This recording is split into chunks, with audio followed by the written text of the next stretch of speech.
If you work for a public company or spent years working for one, there's a question worth asking. How much of your net worth is tied to that company?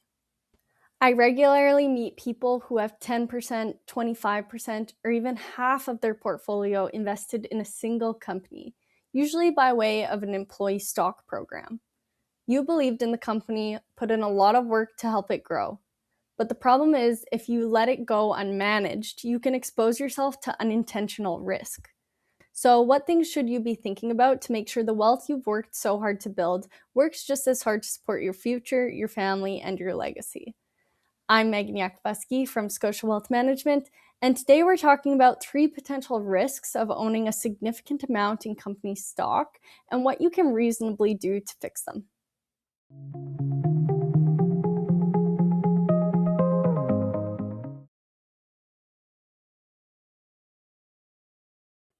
Problem number 1: too much of your wealth depends on one company. This often happens without people realizing it. You work somewhere for 20 or 30 years, the company does well, and so does the stock. You continue buying shares and holding them, and then one day you wake up and realize a significant portion of your nest egg is tied to a single stock. The challenge is that even great companies have difficult periods. The economy changes, same with industries, even management teams. Competitors may emerge, regulations may change, and things just happen.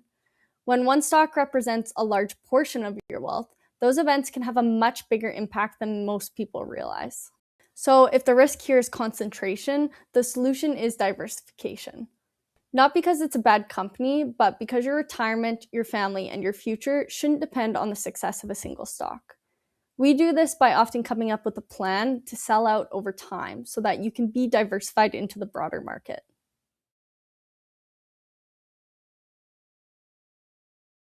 Problem number 2: a large capital gain can make you feel stuck. If the shares are held inside a TFSA, RSP, or RIF, making changes is often relatively straightforward because they're tax sheltered accounts. But when the shares are held in a non registered investment account, the conversation becomes much different. I've met people who bought a certain stock years ago and watched it grow several times over. Now they're sitting on a significant capital gain.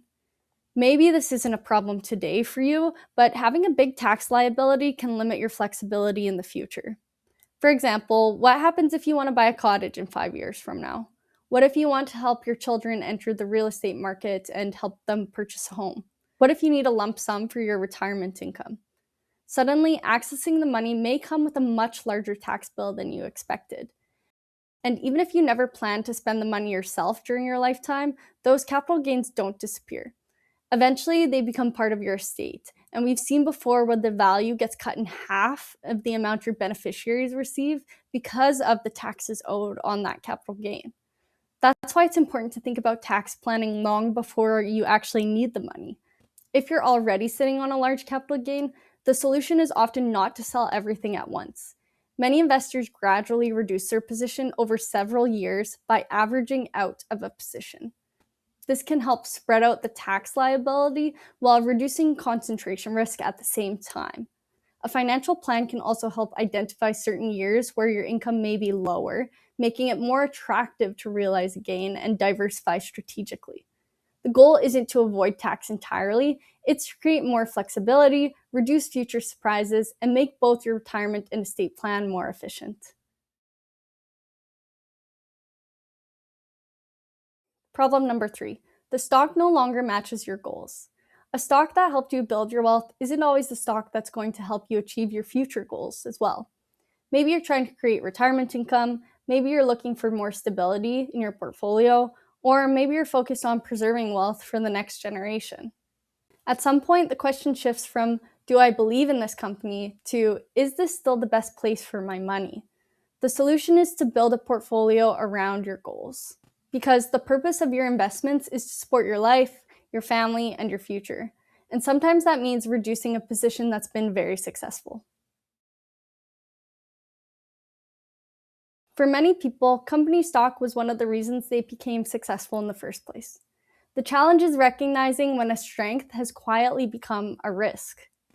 If a significant portion of your net worth is tied to your current or former employer's stock, it may be worth taking a step back and looking at how that position fits into your overall plan. Sometimes a few adjustments can improve diversification, reduce future tax headaches, and make sure your portfolio is aligned with where you're headed next. To make sure your wealth continues working for you, reach out today at meganyakubuski.ca or call 647-924-4962.